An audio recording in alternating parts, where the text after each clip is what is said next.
Hi అండి, అందరు ఎలా ఉన్నారు? బాగున్నారా? ఈరోజు నేనైతే ఆలుగడ్డ పాలకూర ఫ్రై చేస్తున్నానండి. దానికోసం అయితే స్టవ్ ఆన్ చేసుకొని గిన్నె పెట్టుకొని 2 స్పూన్ల నూనె వేసుకోండి. నూనె అయితే హీట్ ఎక్కింది కదా, కొద్దిగా ఆవాలు వేసుకుందాము. కొద్దిగా జీలకర్ర వేసుకోండి. అలాగే ఒక ఎండుమిర్చి వేసుకోండి. కట్ చేసిన ఒక ఉల్లిపాయ, 2 పచ్చిమిర్చి వేసుకోండి. ఉల్లిపాయను అయితే ఫ్రై చేసుకోండి. ఉల్లిపాయ అయితే వేగిపోయింది కదండి. ఇప్పుడు అల్లం వెల్లుల్లి పేస్ట్ వేసుకుందాము.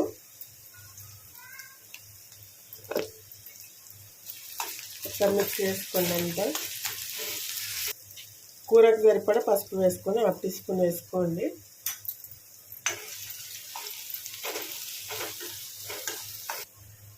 కట్ చేసిన ఆలు ముక్కలు వేసుకోండి. ఇప్పుడు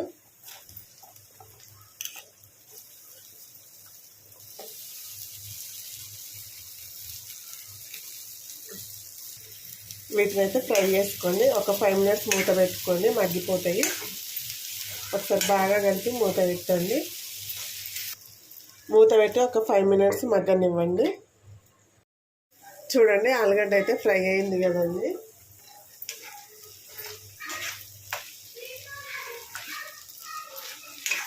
ఇలా ఫ్రై అవ్వనివ్వండి ఆలుగడ్డని. ఇప్పుడు పాలకూర వేసుకున్నాం. దీంట్లో కట్ చేసిన పాలకూర వేసుకోండి.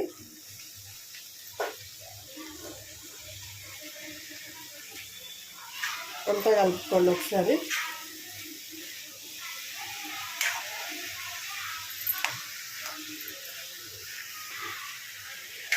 మరొక 5 మినిట్స్ మూత పెట్టుకొని మగ్గనివ్వండి. పాలకూర ఇప్పుడే వేసినాం కదా, పాలకూర అనేది ఫ్రై అవ్వాలండి, లేదంటే పచ్చివాసన వస్తుంది. మూత పెట్టుకొని ఒక 5 మినిట్స్ మగ్గనివ్వండి. చూడండి, పాలకూర అయితే ఫ్రై అయిపోయింది కదా. ఇప్పుడు కారం వేసుకుందాం. దీంట్లో చాలా టేస్టీగా ఉంటుందండి. చపాతీకైనా, పుల్కాకైనా, రోటీకైనా, దేనికైనా చాలా టేస్టీగా ఉంటుంది. తప్పకుండా ట్రై చేయండి ఒకసారి. 1 టీ స్పూన్ కారం వేసుకోండి. తగినంత సాల్ట్ వేసుకోండి, ఎందుకంటే పాలకూరలో సాల్ట్ ఉంటుంది కదండి. కొద్దిగా తక్కువే పడుతుంది పాలకూర వేసినప్పుడు, చూసి వేసుకోండి. కొద్దిగా ధనియాల పొడి వేసుకోండి.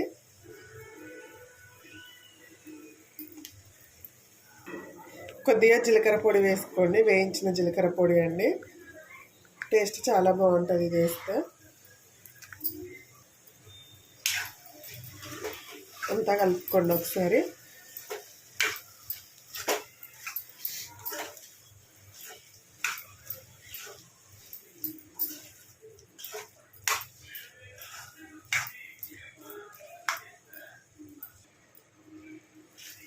ఒక 5 మినిట్స్ మూత పెట్టుకొని మగ్గనివ్వండి. కారం గిట్ల ఇప్పుడే వేసినాం కదా, ఆల్రెడీ ఆలుగడ్డ ఇట్లా ఫ్రై అయిపోయింది. సో కారం గిట్ల అంతా వీటికి పట్టే వరకు ఫ్రై అవ్వనివ్వండి. ఒక 5 మినిట్స్ మూత పెట్టుకొని మగ్గనివ్వండి. ఓకే అండి, ఆలు పాలకూర ఫ్రై అయితే రెడీ అయిపోయింది. మీకు కనుక వీడియో నచ్చినట్టయితే ఒక లైక్ చేయండి, షేర్ చేయండి, అలాగే సబ్స్క్రైబ్ చేసుకొని మన ఛానల్కి సపోర్ట్ చేయండి. ఓకేనండి, బాయ్.